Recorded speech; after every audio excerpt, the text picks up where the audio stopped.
One of my biggest flexes, and I mean biggest, is my ability to make stunning accessories with beads. Earrings, bags, and even crochet pieces, you name it. And let me tell you, nothing beats the moment when someone says, "Where did you get that?" And I casually drop, "Ooh, I made it myself." That feeling is why I started this channel, to help you awaken your creativity and start making gorgeous conversation starting pieces yourself. Welcome to the Creative Corner of YouTube, where we craft, chat, and create magic together.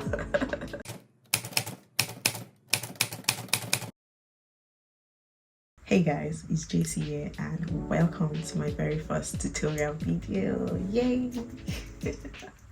If you're new here, welcome. Don't be shy. Seriously, we're going to love it here. Just come over to the creative side. Anyways, today I'll be showing you how to make this absolutely gorgeous yet simple ring.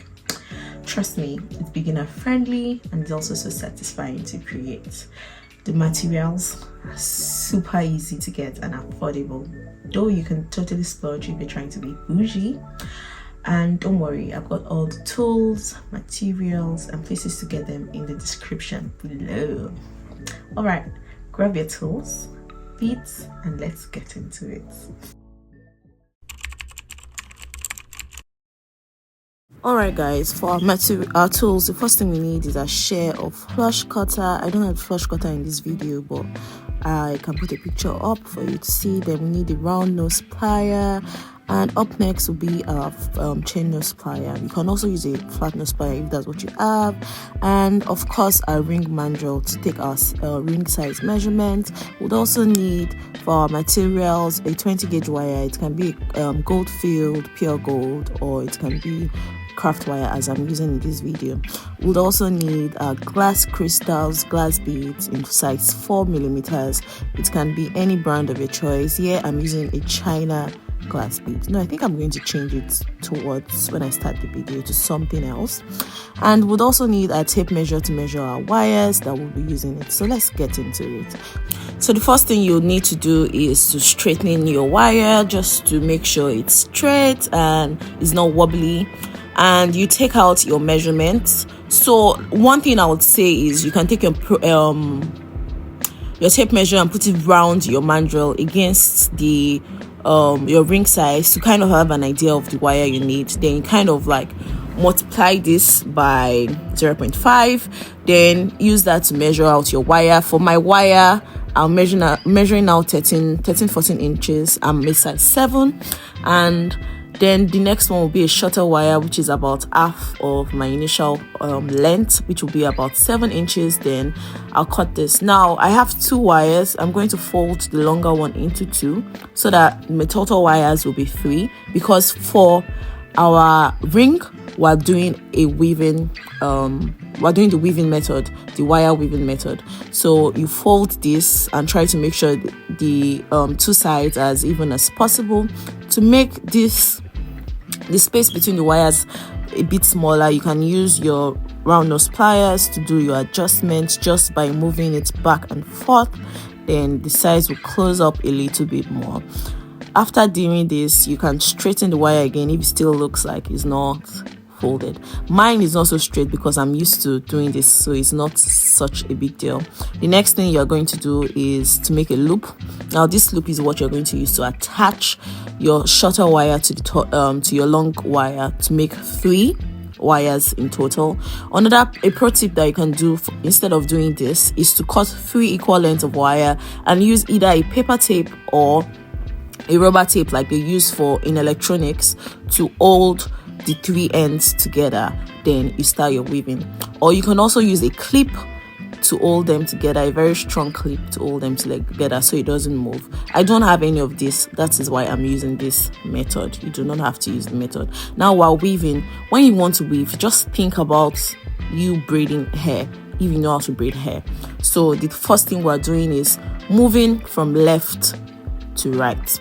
So you move the first wire to your left, to the middle, and the one that was in the middle will be displaced to the left. Then you move the wire from at the right to the middle again, and the one that was in the middle will be displaced, as I've seen.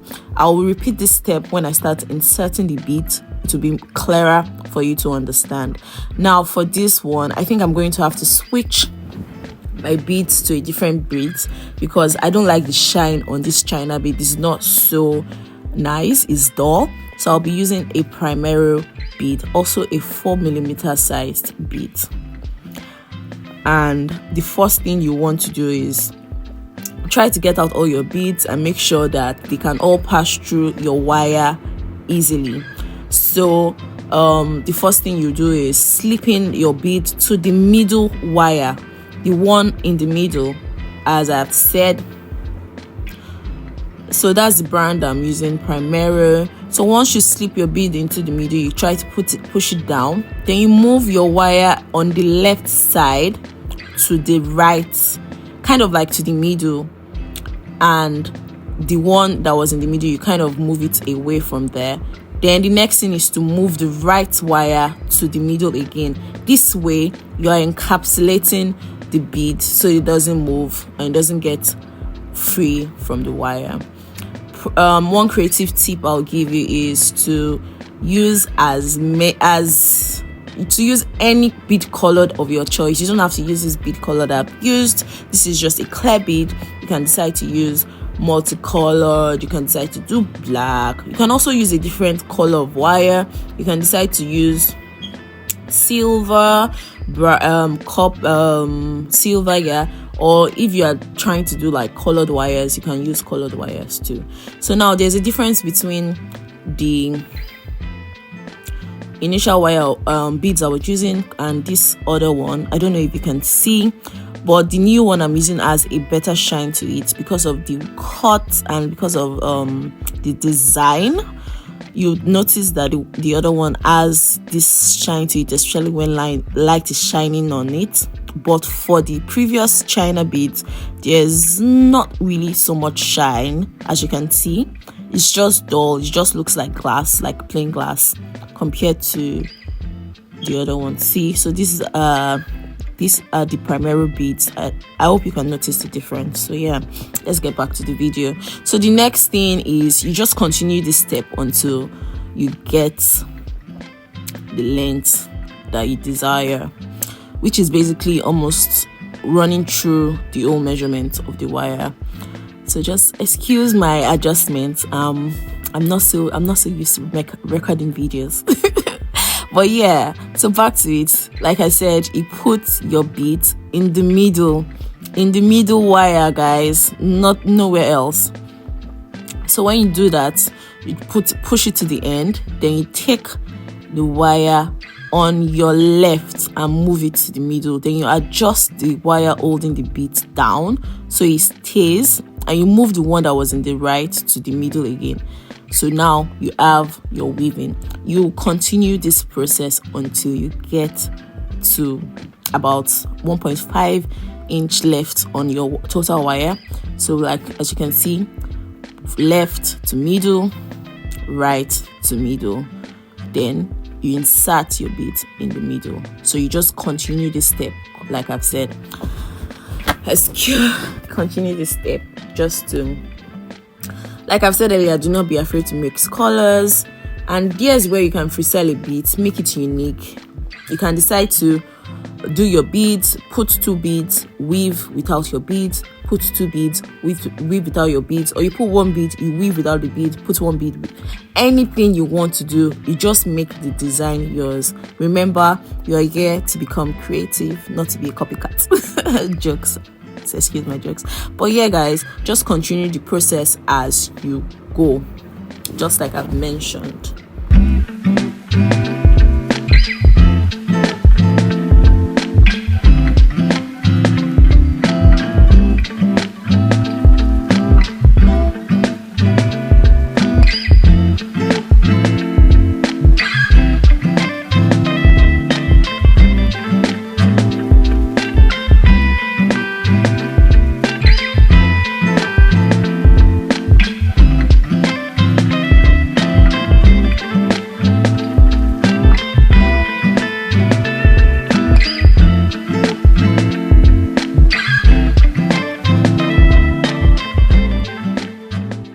like I said earlier, guys, so you continue to weave until you get to a certain point. Now, to make this easier as first timers, what you do is just measure out to see if you're on the right track. You measure the length of your weaving, and also measure on your ring mandrel on the size of your ring finger, and just measure out the wire. Since it's a spiral design, you do your measurement in a spiral way. Now, because there is a bead already on what you're weaving, you would not do the approximate size. You kind of like add an extra to it, and I think I measured 3. So for this, you do roughly about 3.5 inches, 4 inches. Next thing I'm going to do is cut the end and weave a little. I don't have to weave a little because it's not so much, but you just weave just really small. Then we're going to make a spiral. Now this spiral is just to hold these wires so it does not open up unexpectedly. So yeah, I'm just making my adjustments, making it tight so it looks neat. So you just adjust according to what it looks like.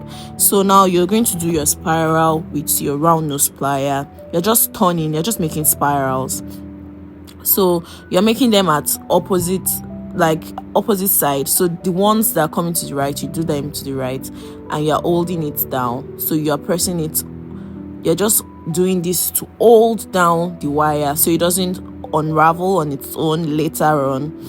And you just do this and make your adjustments with your flat nose plier. Make sure while you're pressing these wires together, you're careful so that in case you're using like a craft wires, you don't peel your wire in the process. Now this is already 3 inches, so like I said, you do more than 3 inches. So I'm just going to weave a little more, about 0.5. so I'll weave some. So I'm just adding some because, as I said, you're going to do an addition to what you measured on the ring mandrel, because with the bead it makes it should I say hard. So I would say, because your tape roller is flat, but with the bead is not as flat, so you have to take note of the thickness of your wire, the thickness of your bead when wrapping. So yeah, I've done that to an extent. So the next thing I'm going to do is just weave some more without the beads, just like I did in the beginning. This way I would have my wires. Now I'm just cutting out this, like this is roughly about 1 inch, 0.5 1 inch. I didn't take any measurement because I'm used to doing this, but you can decide to take your own measurement. So you're trying to make sure it looks just like what you had done in the first place, so they don't look too different. So I'm adjusting it because I realized that it looks longer than what I did the first time for the other end of the ring. So you just adjust, you'll make your spirals, just moving your ring mandrel. I say ring mandrel, excuse me.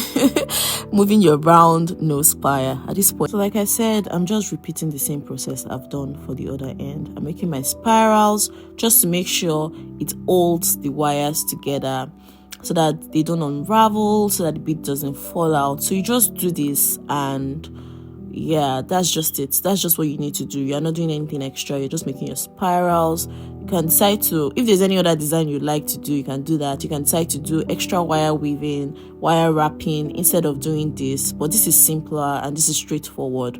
So that's just like the best thing I do to make everything easier for me. So the next thing we are doing now is just to wrap it round the ring mandrel. So you don't have to wrap it on exactly your ring size, because like I said earlier, the thickness of the ring would make it a little bit big. So just so it's firm and it's sturdy on your finger, you kind of like make it smaller. So now I first did this on my correct ring size and it was too big, so I just adjusted accordingly. You can try to adjust on the ring, but if you adjust on the ring mandrel, you might risk breaking your beads in the process. So you just adjust with your fingers. So now, as you can see, it's my perfect size. If it is too free, I make my adjustments. And the good thing about this adjustable ring is that I can make my adjustments as I go, whether I want it on a smaller finger or a bigger finger. All I have to do is either open it or close it. So there you have it, guys. This beautiful beginner friendly ring is officially yours to recreate. Isn't it stunning? I know it is because I used to wear it every day. That I've lost it now. That's why I couldn't like show you guys while I talk. But yeah, if you enjoyed this tutorial, please let me know in the comments. And are you going to give it a try? If yes, please do not forget to tag me on Instagram and TikTok so that I can repost it and hype you up. Yes, I'm here for you, don't worry.